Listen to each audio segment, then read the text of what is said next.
Welcome to the 2-Month Review, the weekly podcast brought to you by Open Letter and 3%, in which we take one giant, complicated book, break it down bit by bit, section by section, talk about it, analyze it, have fun, make jokes, make fun of Ohio, I don't know, do things. I'm Chad Post from Open Letter Books, joined as always by Brian Wood, author of Joytime Killbox. Hey, Chad, great to be here. How you been? How was the break? Yeah. I'm okay. I'm here. Batting 212. Batting 212. I'm worth 0.5 wins above replacement. I am just above average. You gave us a book this season. We have a book that has some baseball references in it. So I'm this is why references. there is not only baseball references, but I automatically flip to the scorecard that is in the middle of the book too. So you had a whole scorecard in which, not to spoil anything, but the game that is on the scorecard is called after the third inning because of drunken condition of both teams. So that seems very in keeping with not only Gilbert, Sorrentino, Mulligan, Stew, which is the book we're reading this season, which we'll talk about in a second, but also like the general vibe of the 2-month review. All right. Well, I realize it's impossible to pick a favorite line with the way this book is. Oh but I'll just sprinkle ones throughout the conversation. Can we start with, if God is for us, who can be against us? The New York Yankees.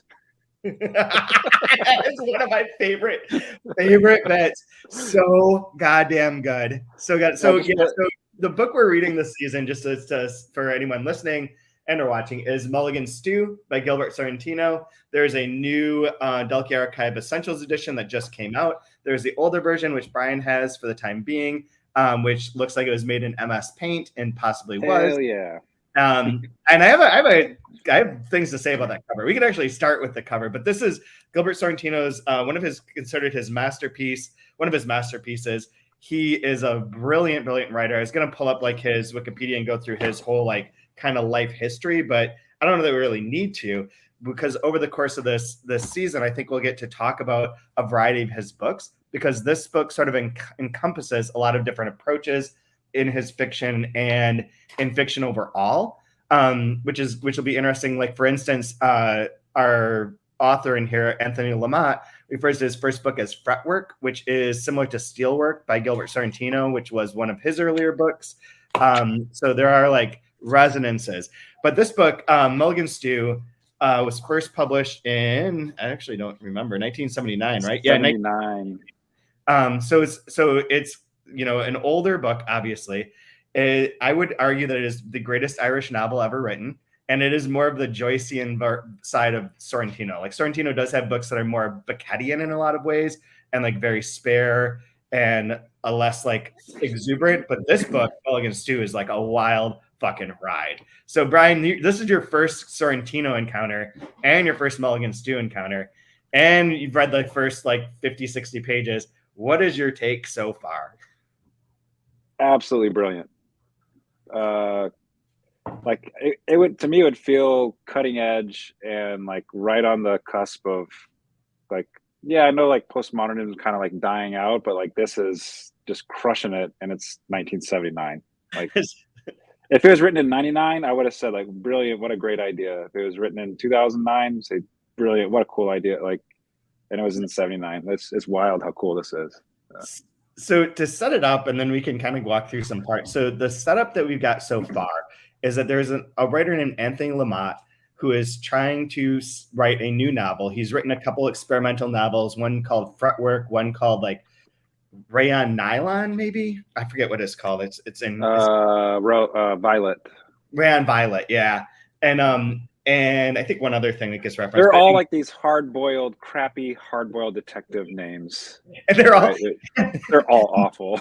And the writing is so terrible. Like, he quotes it. It is so terrible. But he's working on a new book that is currently at the beginning of this called Guinea Red, in which he wants to reinvent the kind of postmodern mystery, a la maybe like a Rogue Grier, in that vein of like a nouveau roman, whatever. But instead, like, what he writes is a pile of shit. And we get many versions of it. We get the first chapter right away. The book doesn't start with the first chapter, but it sort of does. And we get the first chapter of Guinea Red, and it's the narrator is narrating how his friend Ned Beaumont, who he decides to only refer to as Ned Beaumont the entire time. He's like, Ned Beaumont is dead, and he's like, I think I killed him. I called the cops. I don't remember. I don't know what's going on. It's like a jigsaw puzzle. And then Anthony Lamont rewrites that chapter, and it's still shitty. And in the middle, he's in communication via letters with a professor, Professor Roach, which is a fun name, who supposedly wants to teach one of his books in his class. And so he's asking him for some help. And our author, Anthony Lamont, is like just overjoyed to share every single thought he's ever had about everything that he's ever done. It's the greatest curriculum vitae I've ever read.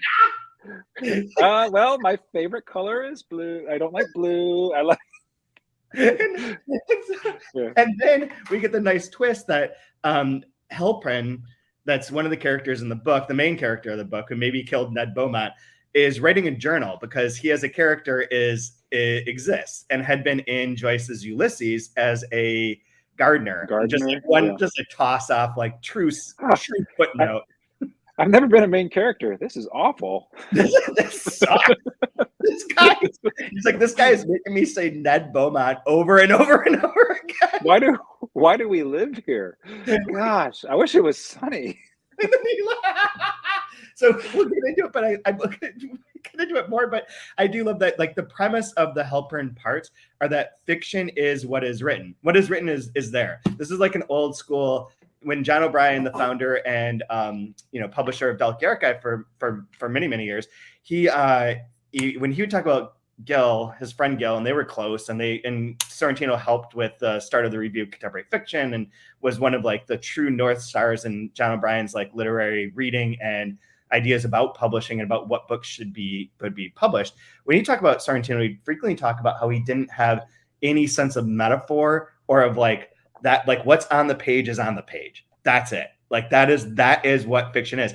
And so when you get to the character, when Halpern's like a character talking, all that exists for him within this book is what's been written so far. So the constant references to like, it's dark and stormy over the lake. It's a black, dark lake. He's like, it's black outside of one window, the one window that exists in the house. And then everything else is either not there or is totally different but our author, Anthony Lamont, has not described any of it, so it doesn't exist yet.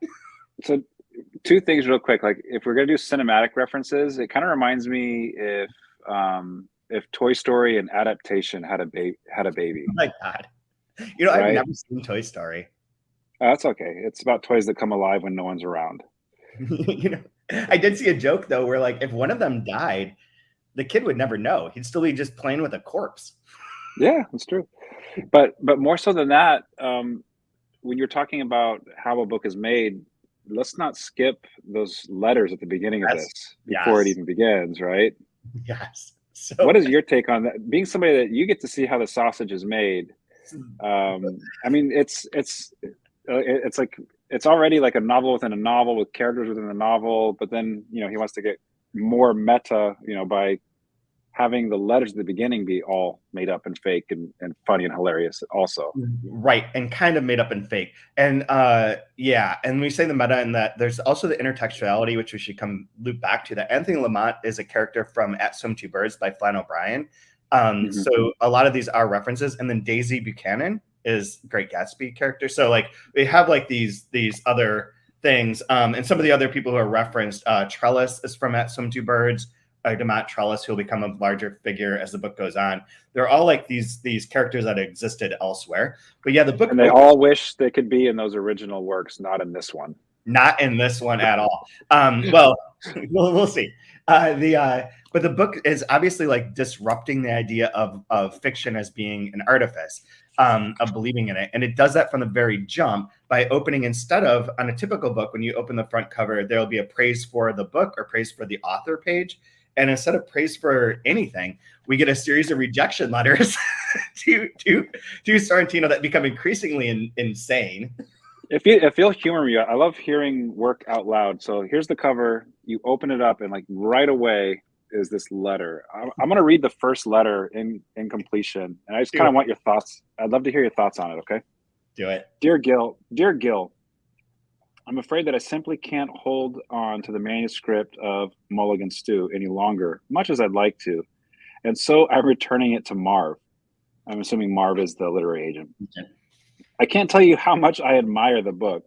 It seems to me superb. As a matter of fact, it is one of the most remarkably conceived and executed novels it has ever been my pleasure to read in manuscript. And I have been in this frustrating and thankless game for 14 years now. However, the sheer cost of doing your book is insurmountable for a small, still struggling house like this one. To be frank with you, I must show a profit to the parent company before I can even consider getting behind a project like yours. Don't misunderstand me. I will not publish schlock so as to make the money that might justify doing Mulligan Stew or books like it. But I feel that the books on the fall list are not only good, but have definite market appeal. Of the 6 books on our fall list, 3 are really exciting, and I'm quite proud of it. One already on the shelves is, it seems to be, a necessary addition to, quote, Beatle lore, the complete Beatle wardrobe book. The other 2, the films of Roy Rogers and a zany, wonderful novel about life in California, Screwing and Sausalito, are risky, but have received great word-of-mouth publicity. So, Gil, if things go well and Mulligan Stew is still looking for a publisher in a year, although I can't believe that a larger, better-off house won't snap it up, try me again. All best, Harry White, editorial director. Yep. It is so perfect. So I believe, I could be wrong. I think we're going to try and have Gil's son, Christopher Sorrentino, on at some point. And he might have some illuminating comments as to like the veracity of some of the things I'm going to say. But I think that these were like sort of close to true letters that he received. Like the names are changed and like they're exaggerated, but that they're not different than the form letters that we used to send out to people when you would reply in this way, instead of just like rejecting things on Airtable or in Submittable. When you send these letters, it'd be like, "Well, this is really wonderful. Thank you so much for sharing this great piece of work with us. Unfortunately, due to the cost of printing and other complications with our list, we just don't have space for it this time. But come back and see us in a little bit. Like, keep us updated. Want to see your work. Love ya." It's there's so many of those. My favorite letter of these beginning ones, though, has to be that third one where it begins with I'm afraid my, quote, batting average at second guessing, quote, the boss is somewhat less than 1,000 right now. But I'll go out on a limb and risk telling you that it seems very doubtful that we can even consider taking it on, alas. Like every word is like... There's quotes everywhere, like little like air quotes. It's so goddamn funny. 2 good letters, John K. Managing editor. I love there's like the letter from Gil at the end to his agent. He's like, "Are these fucking people even real? Like this name sounds like something out of my book. Like this doesn't seem like a real person at all." There is too, like, one of the things that's fun is that and this became like a trope throughout a lot of like review contemporary fiction stuff. So in here becomes a bit of like Sorrentino's, his name is misspelled frequently, Sorrentos, or like it's always wrong. The guy's got it wrong. And then they refer to his earlier book, Imaginary Qualities of Actual Things, which is the real title, but it's like Imaginary Quantities of Things. Really wonderful book. Great book. Love that book. Like, it's like they're all like super wrong. Where's another one?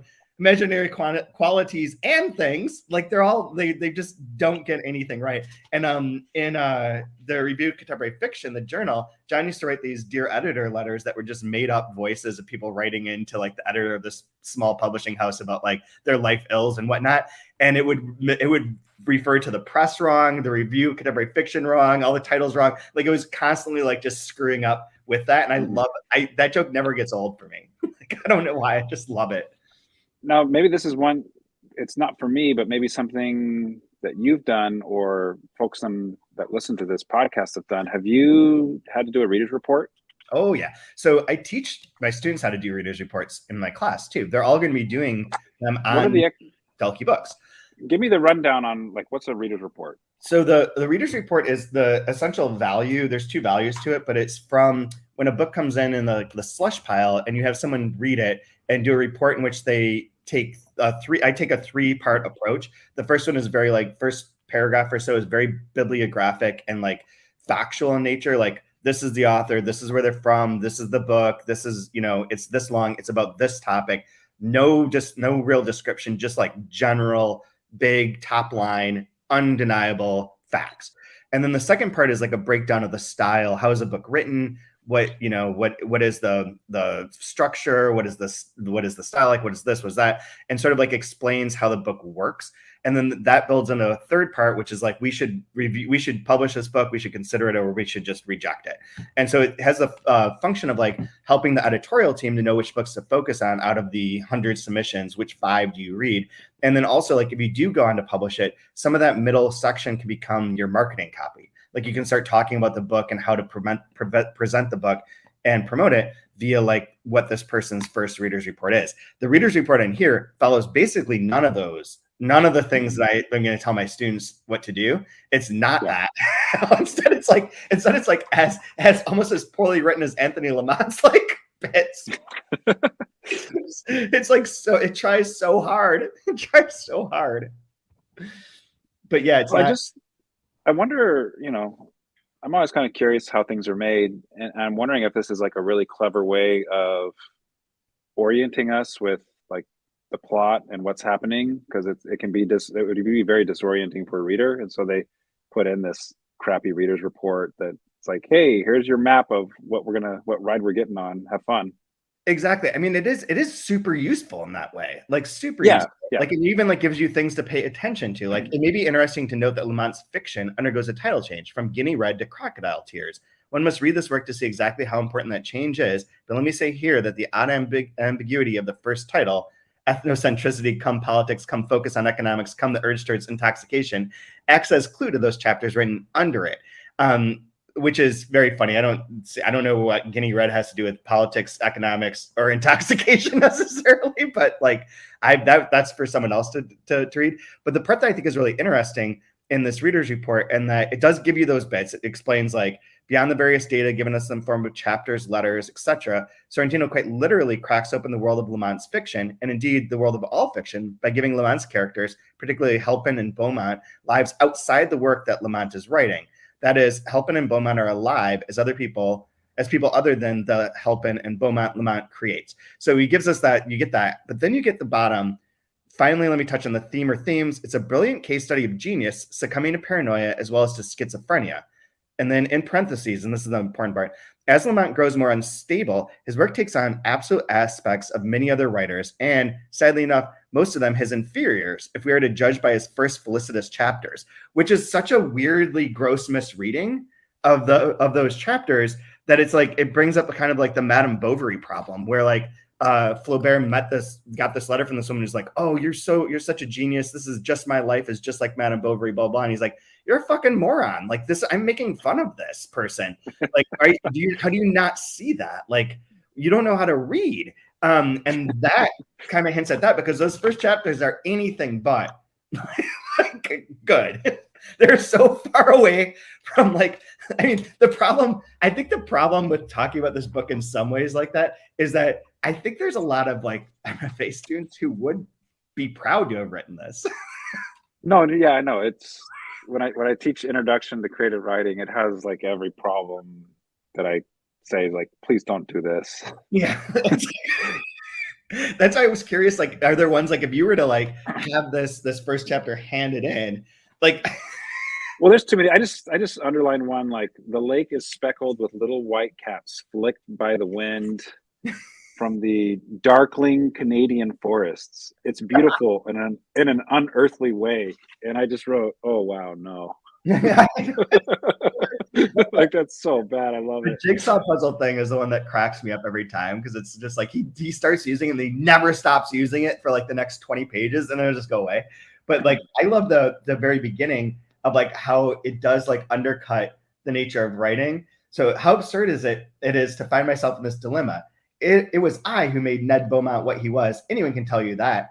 Perhaps not anyone. I should kill him. No, it keeps doing these, like, rather than being exact, it does like it second guesses itself constantly. Was it a sound? Alas, was it like little things like interrupting itself, and like on page 2 or on page 2. They used to say, fresh as a daisy, they'll say I killed him. Perhaps I did. But why would I want to kill Ned Beaumont? You, Martin, Chuck, Halpern, killed Ned Beaumont, your business associate, didn't you? That's what the police will say. And what will I say? They're coming now. Because constantly the police are on their way. It keeps giving us this ticking that's clock. going to become, just like, that to spoil too, but that becomes a real bit of this book of like, well, I called them, but like, where are they? Why aren't they? How long does it take in this work of fiction for the police to arrive? Like, where are they coming from? Like, how does any of this function? Like, no, this first chapter is like absolutely awesome in how bad he wrote it. And he did, you know, he does like the Patterson thing where it's about, you know, 2 pages long, like real quick. We have no attention span. Yeah. Yep. Yeah, absolutely. Perhaps and the jigsaw puzzle. I just wrote, oh God. It's in there so many times because it's in there on like the second page too. Perhaps the truth can then be seen emerging like the image in a jigsaw puzzle. And then when he writes his letter to Professor Roach, right after that first chapter, he's like, you know, I've always thought of the experimental novel here in America, at least, as a kind of elaborate jigsaw puzzle. It just keeps coming back as like the one metaphor we can use. It hurts so bad because it's like, you know, it feels like stuff I would do myself on early drafts where you want to be clever and you want to put in, you know, extended metaphors that can, you know, when I was a boy, I remember I had a jigsaw puzzle that depicted a destroyer in action on the high seas. It was a beautiful ship, a can of the Horace Rosette class. I remember playing with the pieces, toying with them idly. Like, oh, I'm so happy with your verb there. Toying with the toy, toying with them idly, dropping them on the floor, trying to make them fit where they did not belong. Perhaps God or fate or whatever. Toys with us. As I toyed with those multicolored pieces, it was a beautiful ship. That it was a destroyer now seems portentous. So good. Oh my God. It's so good. Then when he rewrites Fall and Lucifer, he rewrites chapter 1, Fall and Lucifer's, he puts the jigsaw puzzle right into the very first paragraph. Like he writes that letter and then goes and is like, I need to rewrite that chapter. That wasn't quite right. And in the first chapter, I feel as if I am at rest in the hand of God, a fragment of the incomplete jigsaw puzzle that is my life. Oh my God, it's so good, right? Yeah, because the end of the chapters where he really started leaning in and like, oh, now I'm writing. And so let's put that right up front now when we rewrite Fallen Lucifers. Oh my God. The references to the women, that whole thing is wonderful. Like that, the sort of campy bad dialogue, which also feels like something out of a class where like he's like, you want a scotch? And Ned Beaumont always. I love that side note. I don't even know where it is. So he's like, maybe I'll use Ned Beaumont throughout and never say just Ned. But Ned Beaumont. That's like, on page 10 on the old school version of it. It's like page 10 and 11 when they're talking about rocks and branch water. Yes. And then later when Halpern starts having his diary, it's like, why is he making us talk like this? This whole thing with scotch and rocks.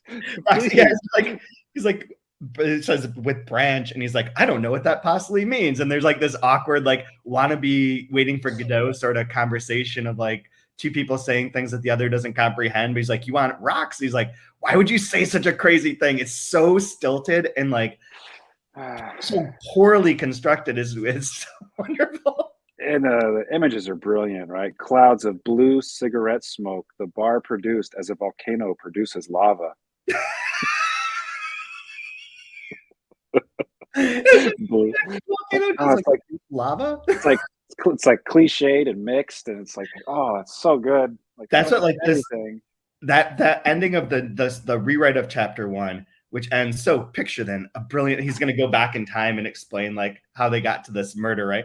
So picture then a brilliant afternoon in January. The sky is a faultless blue, and then like the next page is all about the sky was blue, like the blue, a faultless blue. That blue that has about it somewhere a touch of yellow, or perhaps pristine white, a subtlety that seems mixed with the pale azure that makes it perhaps even paler.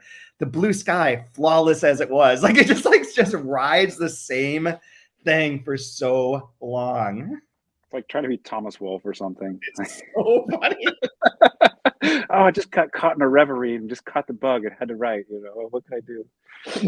And then I thought this is like such a good part of like both bad writing and just funny, where he's talking about the blue stuff again and Judaism, and he's like, the very flag of Israel is blue and white. Christ knows why. The Jewish stuff is wild, by the way. It's there's real. When he throws in all the Yiddish into oh my god, oh my goodness, it's so funny. We were talking about it last night because Kaya is working on a sample of a book that is about women doing stand-up comedy. And like there's presentation in this like 4-page sample of like a short comedic bit that one of the characters would give in front of like a director. And like how you write voice and humor is really hard, especially stand-up comedy is really hard. Coming from one culture to another is very weird. Others like raise a lot of questions. But like in relation to that, I went to like the section of whatever it is, nylon violet or rayon violet, where like he's trying to do this Yiddish voice that's just like having the question at the end, like, it's so cringy. It's amazing. I can't do it because I can't. It begs you to get into like the stereotypical sort of Jewish voice. Yeah, it's like it's super grotesque. Like you want to take it to the edge, right? Yeah. Have I got a cancer? She looks at me like this. Like it's like that sort of like. Is money everything? Better I should be happy than live like a sick prince. Like it's that constant like shrugging upend like question mark thing, and it's so I'm dying from the laughing already. The one that I always get in my classes is people want to do crime. They want to do like a heist or a crime, and like everybody that's doing the heist is like, "Hey Tony, forget about it. Hey Vito, get over here. We got to get this safe open quick. The cops are coming." Like they write it like that. You're just like, who are these people? What is this? That's amazing. There is. I bring up the question, the way that works too, and like there's.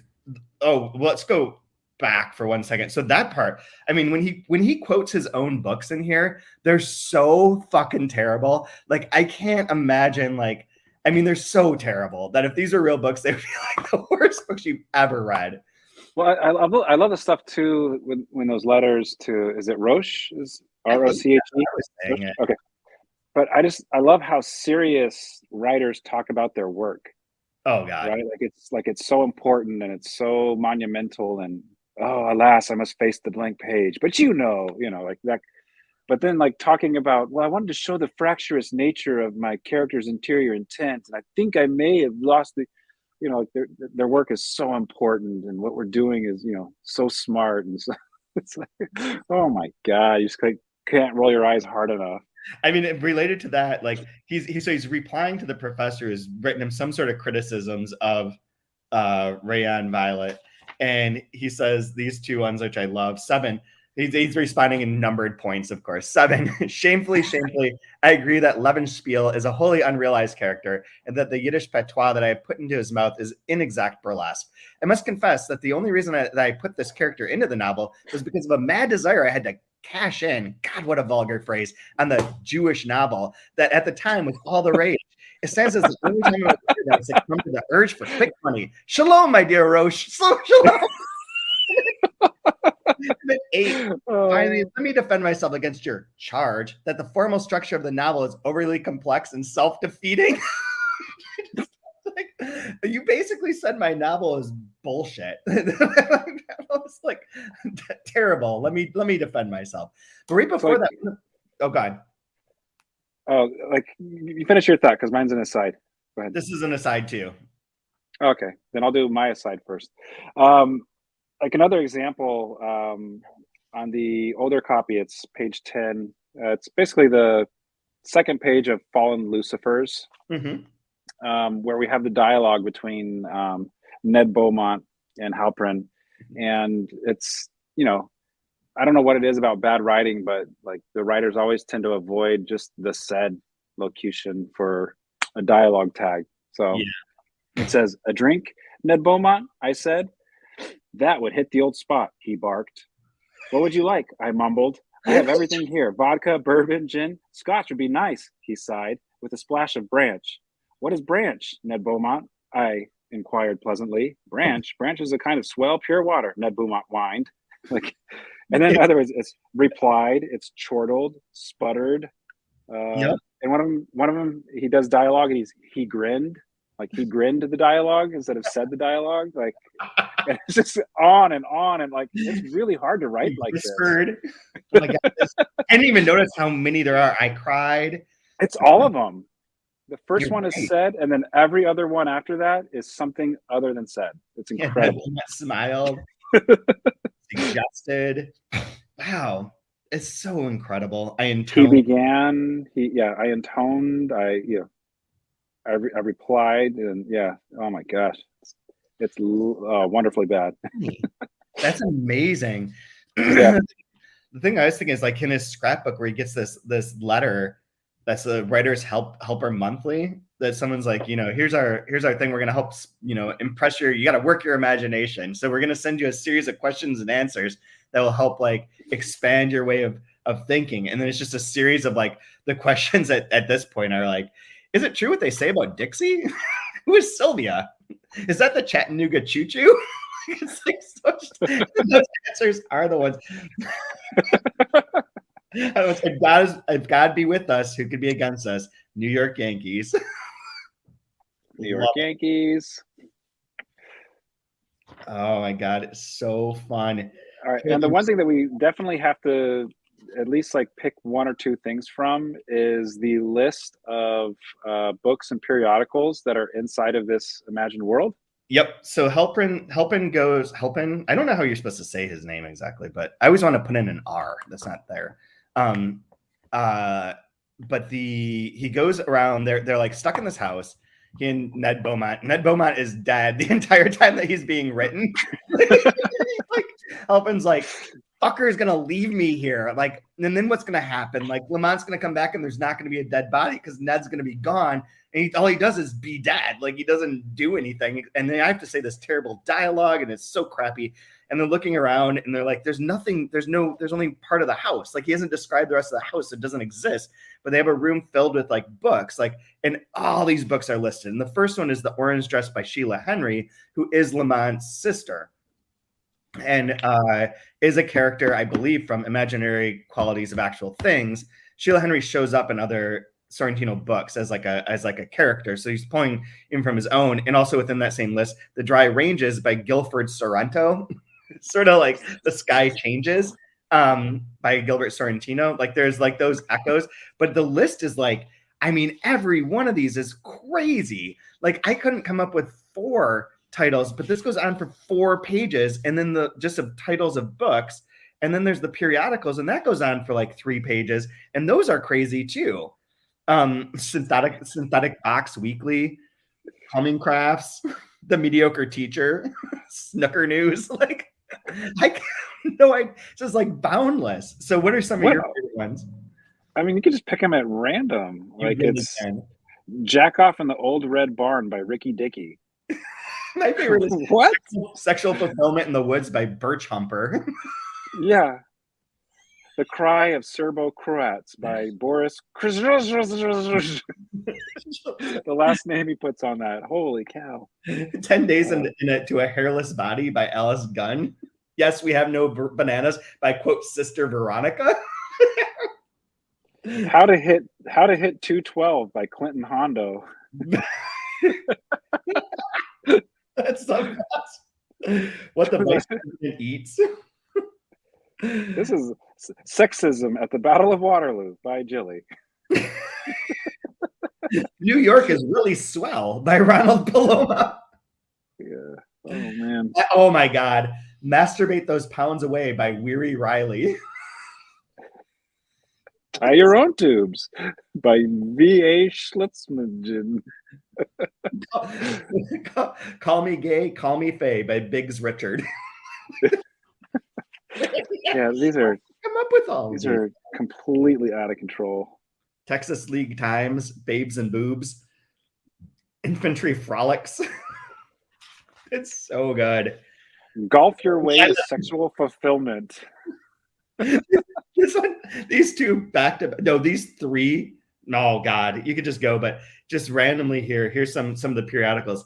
Lil Bugger, Early American Croc Studies, Titorama, Kapop. What a fucking wonderfully manic book. Absolutely. But yeah, so in these questions and answers too, there's that part, but then there's an interview with Thomas McCoy, who gets referenced later as an author that Lamont reads. And this is the beginning, like there's like weird, I think this is the book that has references to Latvia in it as well, but there's a lot of like poking at Belgium, which is very random and funny too. But that's great. And this interview that's just inside here. Wait, we missed one. Fire Pale by Vladimir Papillon. There we go. Yeah, there's so many Nabokov references, and I know that John told me that Sorrentino hated Nabokov. Like he didn't like his books at all. They were too like. I could tell there was a little bit of disdain in the way he's writing in it, but I didn't know if that was from the actual author or the author of what's inside of here. But, I think he like, especially with the Lolita Pale Fire ones, that they're just intentionally, tricksy and set up that way to be like sort of tongue in cheek or like. Well, this one too. I'm really curious what this one means. Jesus Christ, A History of Fort Hood by Bert Sonnertino. That's great, right? Because I don't know what Gilbert Sorrentino's relationship with Fort Hood is or anything, but that one's curious. That one is, yeah. That'd be good. I don't know his history at all, but that'd be a neat one to know.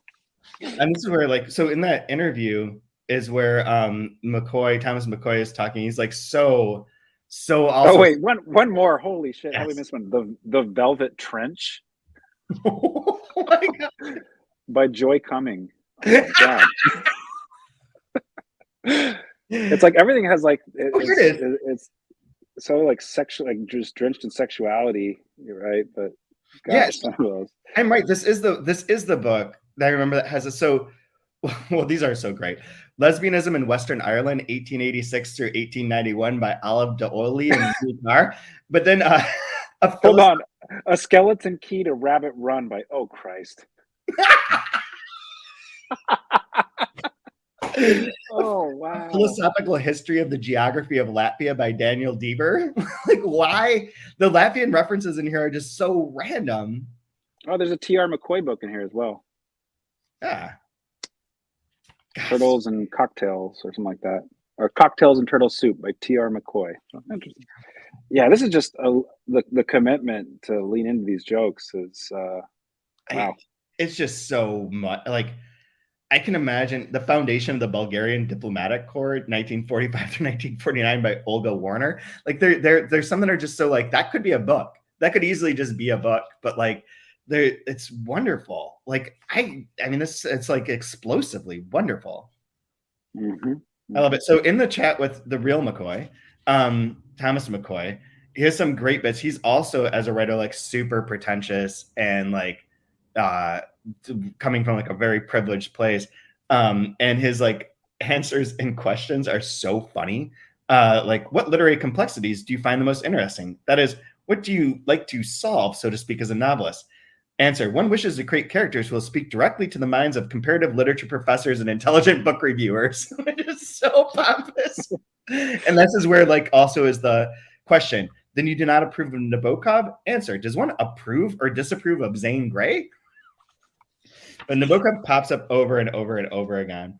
And just fun. And this one too has the like Spanish, that barbarous language. Like there's so many funny like little jabs and like strange things in here. But then you reference this, like the CV. So Roche asked Lamont to send him a CV apparently. And instead of doing that, because he doesn't agree with like like the structure of that, he just writes a little bio that's like unbelievable. Like, I was born in Graystar, Washington in 1925. It was a port town, dependent upon the sugar beet crop for its well-being and prosperity. My mother was a devoted churchgoer, intimately involved with the local church's choir, its strawberry festival, its Thanksgiving poor basket gala, and all the rest. But then my favorite is the third paragraph. My military career was spent in downtown St. Louis. With our guns pointed at the buildings. Whose guns were set up on towers in one of the city parks. Oh, My mother read to me from the Bible, Treasure Island, Pilgrim's Progress, Growing Up Straight and Sound, Scales and Feathers, Modern Business English. Modern Business English? I only recently discovered that Bolivia is not part of Eastern Europe.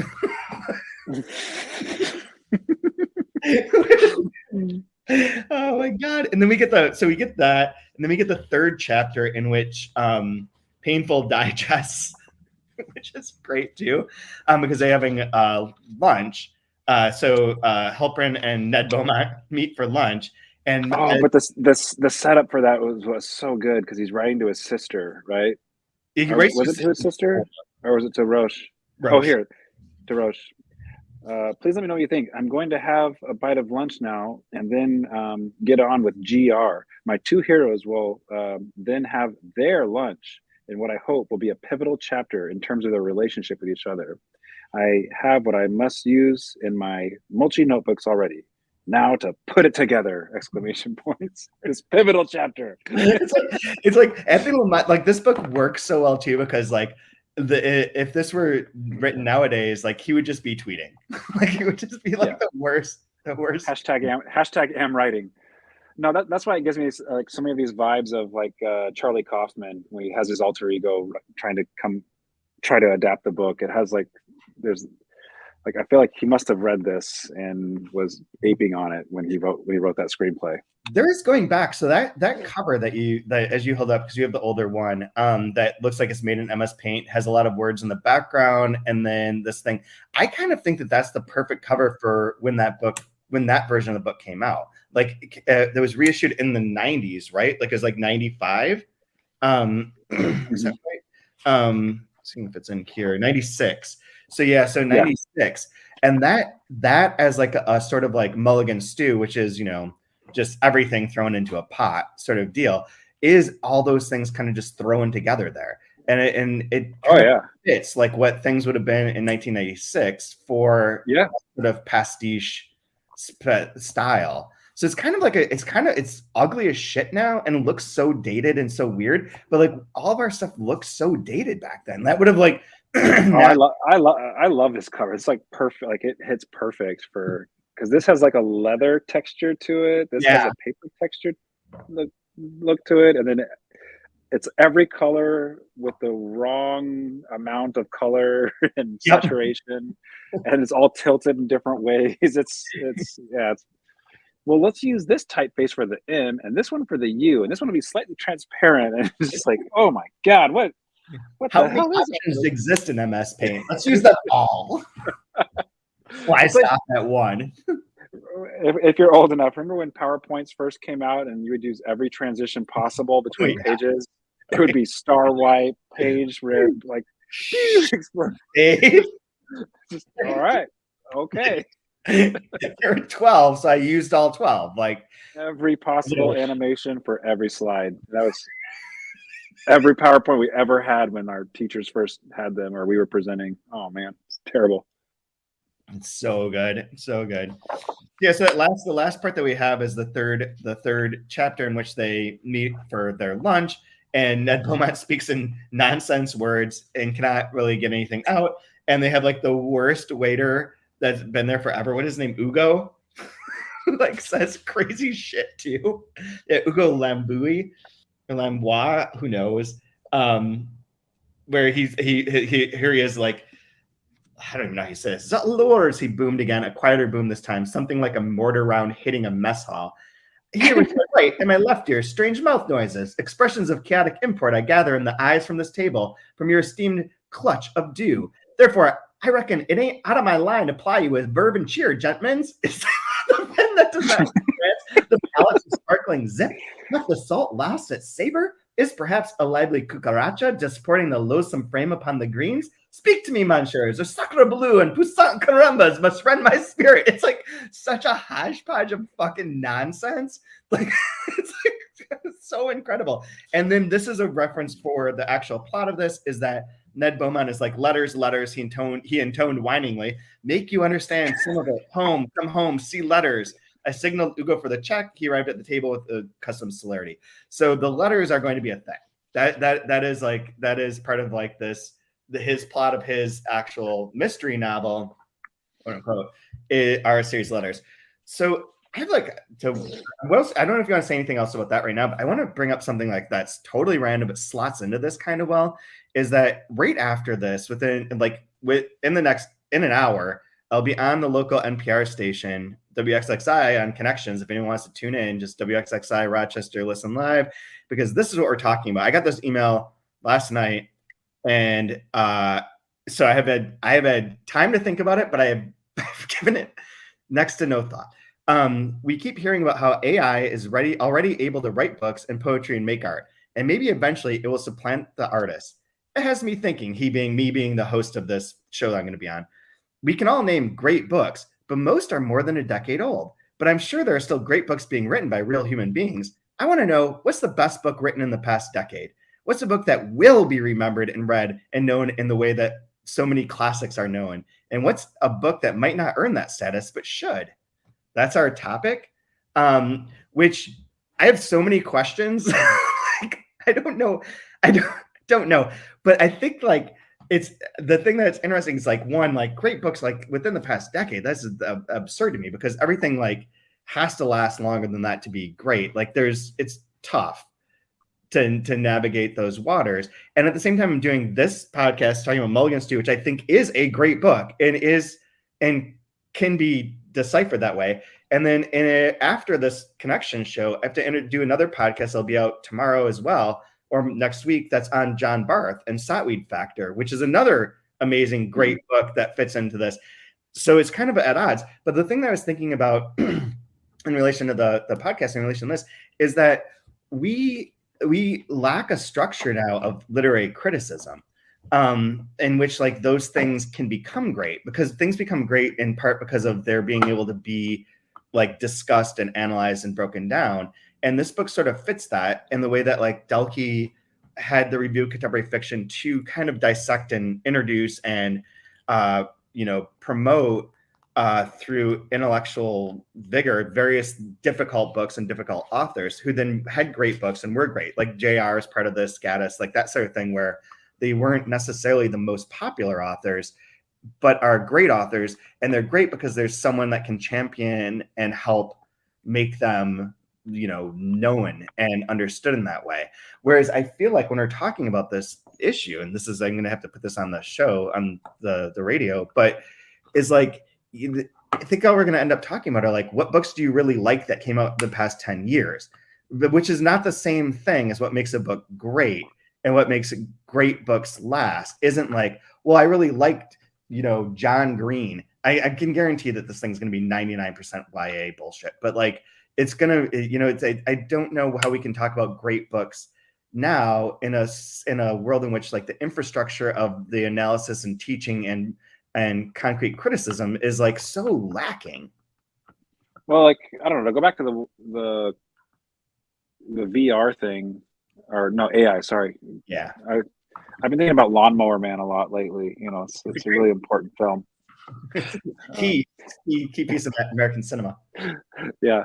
To go back to AI, like, well, sure, like AI can make stuff, but I don't know, like, I think what great art does is it tells you what you need, and it tells you what you should be reading or watching or thinking about. And I don't think that AI is close to doing that yet.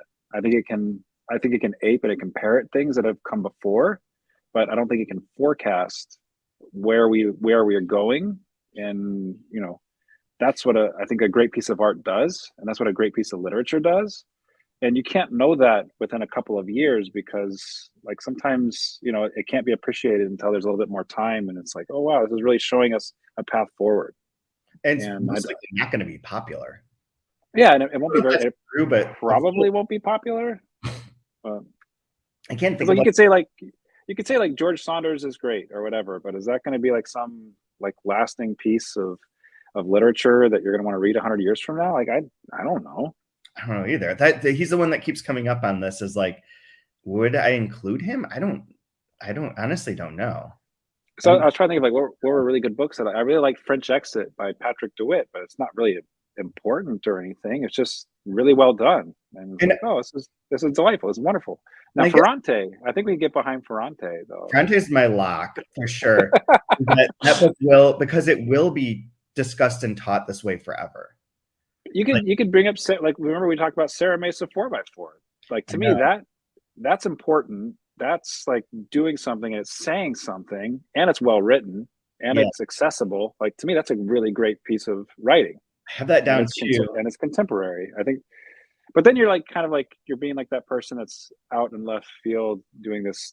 Oh, you've never heard of this person, but check this one. Or like no one wants to hear that because they don't know what it is.